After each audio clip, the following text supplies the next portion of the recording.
Christopher Columbus एक इतालवी मुहिम जो और नेविगेटर था जो 15वीं सदी के आखिर में नई दुनिया अमेरिका की दरियाफ्त के लिए मशहूर हुआ। इसका असल नाम कोलंबो था और वो 1451 में जेनीवा इटली में पैदा हुआ। कोलंबस एक मुतवस्सित तबके के खानदान में पैदा हुआ और कम उम्री में ही समुद्री सफर में दिलचस्पी लेना शुरू कर दी। नौजवानी में इसने नक्शा साजी, जहाज रानी और जोग्राफिया की तालीम हासिल की।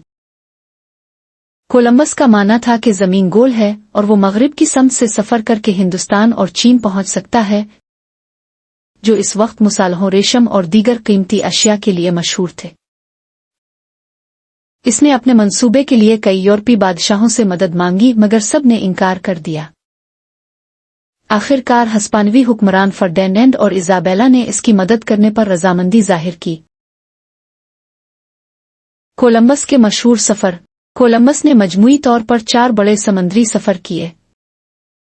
पहला सफर 3 अगस्त 1492 को कोलंबस ने 3 जहाजों नैनी, पेंटा और सांता मारिया के साथ स्पेन से रवाना होकर 12 अक्टूबर 1492 को बहामास के एक जजीरे पर कदम रखा। इसने समझा कि वो हिंदुस्तान पहुंच गया है, मगर दर हकीकत वो कैरेबियन के जजीरों में था। वो क्यूबा और हेटी भी पहुंचा और वहां के मकामी लोगों को इंडियंस कहना शुरू कर दिया क्योंकि इसे लगा कि वो इंडिया में है। दूसरा सफर। कोलंबस ने मजीद इलाकों का दौरा किया और कैरेबियन में नौआबादियात कायम की। हस्पानवियों ने मकामी लोगों के साथ सख्ती बरती, जिसकी वजह से बहुत से मकामी लोग हलाक हुए। तीसरा सफर।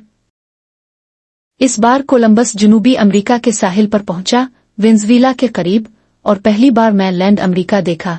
इसके खिलाफ शिकायत बढ़ने लगे और 1500 में इसे हस्पानवी बादशाहों ने गिरफ्तार करके स्पेन वापस बुला लिया। चौथा और आखिरी सफर। कोलंबस ने अपना आखिरी सफर किया जिसमें इसने वस्ती अमेरिका के साहिली इलाकों हवंडरवास, पनामा, कोस्टा रिका को दरियाफ्त किया। वो शदीद बीमार हो गया और 1504 में स्पेन वापस आ गया। 1506 में 54 साल की उम्र में कोलंबस स्पेन में इंतकाल कर गया। वो इस यकीन के साथ मरा कि वो हिंदुस्तान के करीब पहुंचा था, हालांकि हकीकत में वो एक नई दुनिया दरियाफ्त कर चुका था। कोलंबस की दरियाफ्तों ने यूरोपीय नौआबादियाती दौर की बुनियाद रखी। इसके बाद यूरोप के दूसरे ममालिक ने भी अमेरिका में नौआबादियां बनानी शुरू की। अमेरिका में कोलंबस डे 12 अक्टूबर इसकी दरियाफ्त की याद में मनाया जाता है, मगर कुछ लोग इसे मकामी लोगों पर जुल्म और सितम का जिम्मेदार भी समझते हैं। क्रिस्टोफर कोलंबस एक मुतनाज़ा मगर तारीखी शख्सियत है जिसकी दरियाफ्तों ने दुनिया की तारीख का रुख मोड़ दिया।